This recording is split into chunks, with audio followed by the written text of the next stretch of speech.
It's my pleasure to introduce all of you here today for our ribbon cutting ceremony for our splash pad.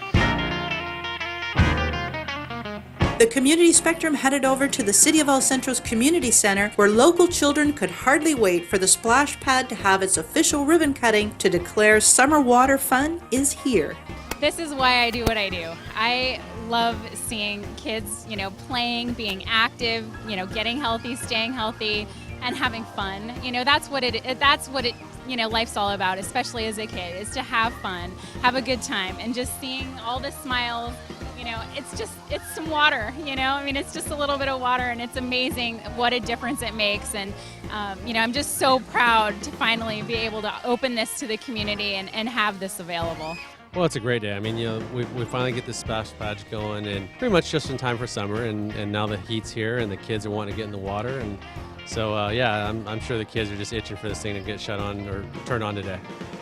It looks wonderful to see all the children having a good time. This is something way overdue. We have some problems with this project, as you may know, so finally come to fruition again. Just an exciting day for all of us, an exciting day for the community. Hopefully many more to come in the near future. Anyone can take advantage. It's open to the public. It's open to our entire community and the entire valley, and anyone traveling in from all over. So it's open.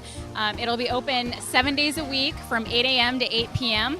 And for as long as weather permits. I imagine once it gets a little too cold and the water doesn't stay warm enough, we probably will shut down for a little bit.